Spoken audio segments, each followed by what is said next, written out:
Ya, sekarang kita akan membahas tentang flux yang melewati sebuah bidang. Sebelumnya kita sudah belajar flux dua dimensi, yaitu flux yang melewati eh, garis.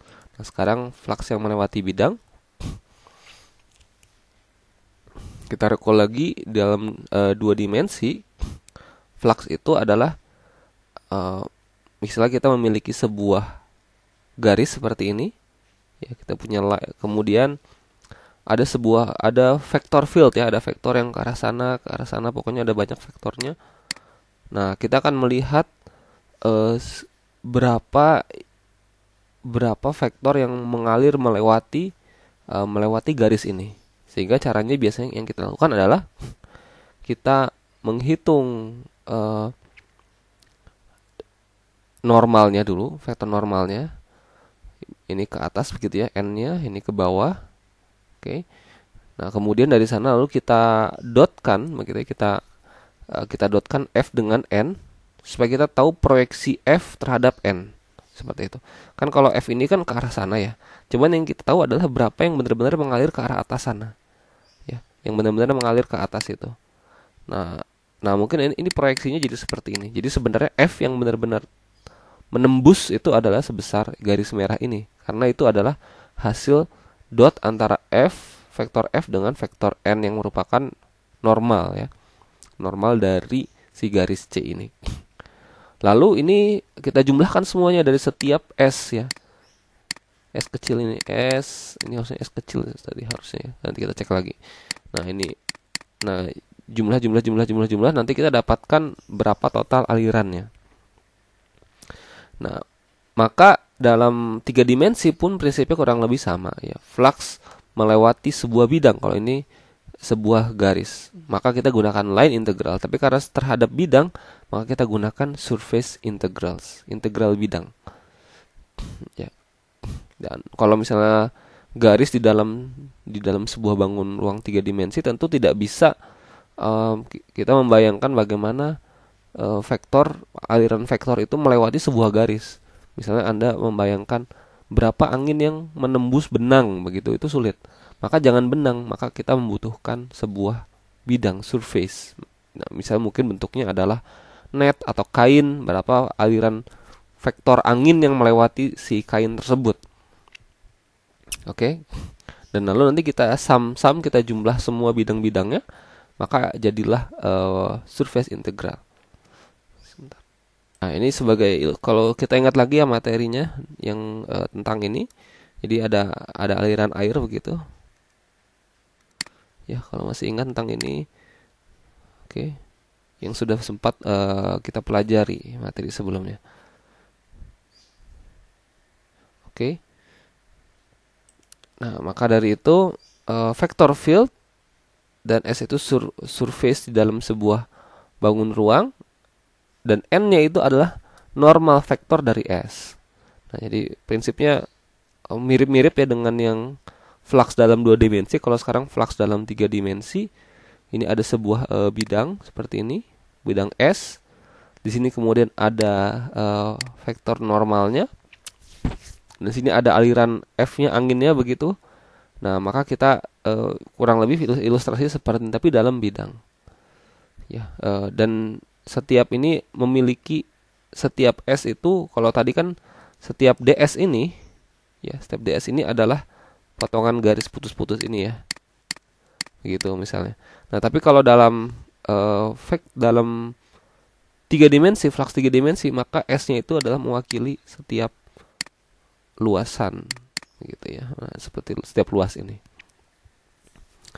Dan nanti mungkin kita tetap harus memilih sebenarnya vektor n-nya itu ke atas atau ke bawah. Kalau misal dalam integral garis, dalam flux di dua dimensi, kita ada sebuah konvensi bahwa n-nya itu adalah dari tanggen kemudian diputar berbalik arah dengan arah jarum jam, ya, berlawanan arah dengan arah jarum jam, maka itu dan yang tegak lurus dengan tanggen tersebut itu adalah arah n-nya, arah normalnya. Nah, kalau dari sini tidak ada sebuah konvensi yang berlaku umum, tapi kita harus memilih.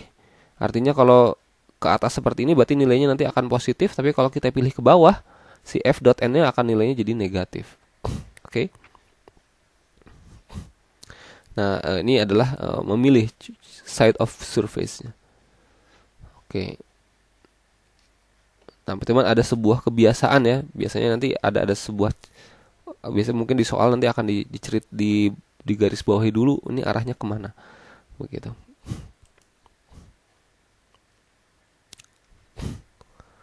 Kemudian flux, maka flux itu adalah sama dengan apa?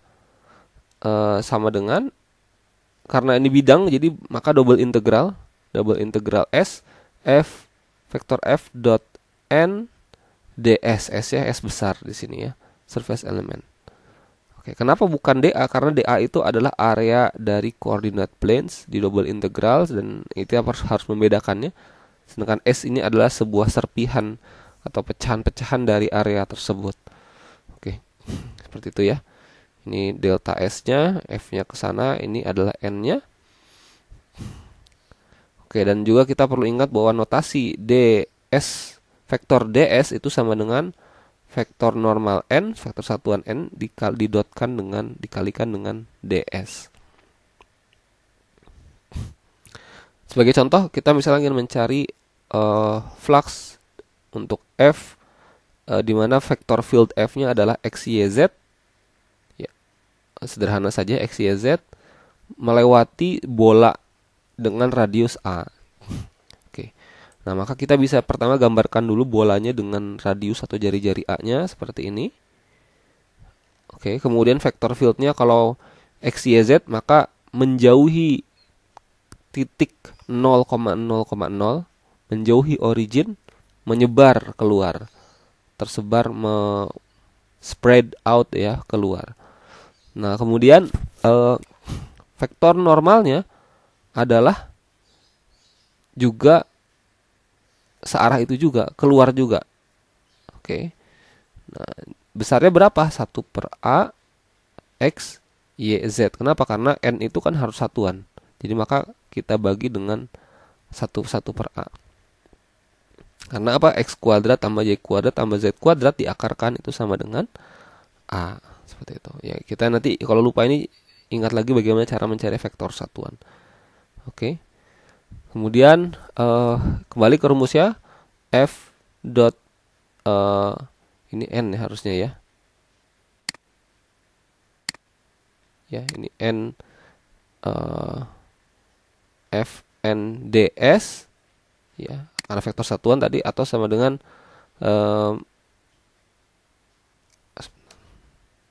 maaf, koreksi, bukan ya, ini bukan n, sebentar. Ya, apa saja. Ya, jadi f dot ds ini, f dot vektor ds sama dengan vektor f dot vektor normalnya, n-nya dikalikan dengan ds. Oke. Nah, f dot n karena arahnya selalu sama, keluar seperti itu, n-nya juga menyebar dari bola, arahnya f-nya juga seperti itu, maka f dot n itu sama dengan ya panjang f ya, karena arahnya sama kan ya, sama dengan ya panjang f saja, ini kan dikali 1 ibaratnya ya, panjang f-nya begitu. Kenapa? Karena f itu paralel terhadap n, sehingga f dot n itu sama dengan a. Oke, kita bisa lihat visualisasinya. Nah, kurang lebih seperti ini ya. Jadi ada bola di tengah sini, lalu vektor fieldnya semuanya menyebar terlepas dari bola tersebut, seperti anak panah yang keluar dari bola. Di saat yang bersamaan, vektor normalnya juga seperti itu. Nah, kita bisa, tergantung a-nya berapa ya di sini. Oke, bisa kita kecilkan. Tapi kan memang sini intinya adalah sama dengan a ya.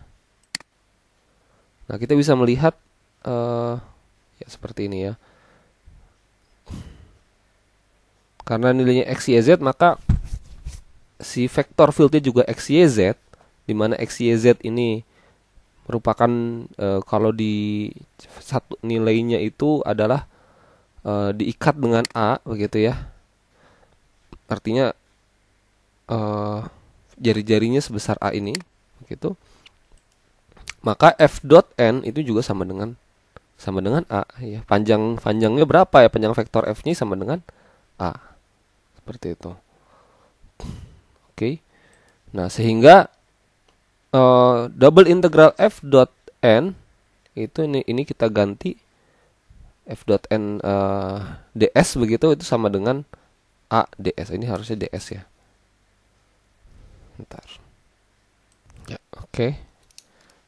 Nah, maka ini tuh f dot n-nya sama dengan a ds begitu, sehingga tapi karena ini sebuah konstan maka a-nya keluar, double integral s ds, dan ini adalah apa? Adalah area dari S, area dari bola. Dimana area dari bola itu rumusnya adalah apa? 4pi r kuadrat ya. Atau jari-jarinya A berarti 4pi a kuadrat. Dikalikan dengan A. Sama dengan apa? Sama dengan 4pi a pangkat 3. Artinya kita bisa membayangkan, cukup logis ya. Kalau misalnya A-nya semakin tinggi, ya, kalau A-nya semakin besar, oke, ini mungkin harusnya A kuadrat ya. Coba kita lihat. Oke. Kalau A-nya semakin besar, maka aliran yang melewati si fluxnya itu akan semakin besar. Yang artinya aliran vektor yang melewati bidang bola ini juga akan semakin besar ya. Artinya semakin besar. Tapi kalau semakin kecil bolanya, maka aliran yang vektor yang melewati si bola ini juga akan semakin kecil. Oke, jadi maka sebanding ya, nilai fluxnya itu sebanding dengan A. Oke, cukup logis begitu, sejalan, make sense. Oke, nanti kita setelah ini akan melanjutkan lagi hitungan tentang flux ini.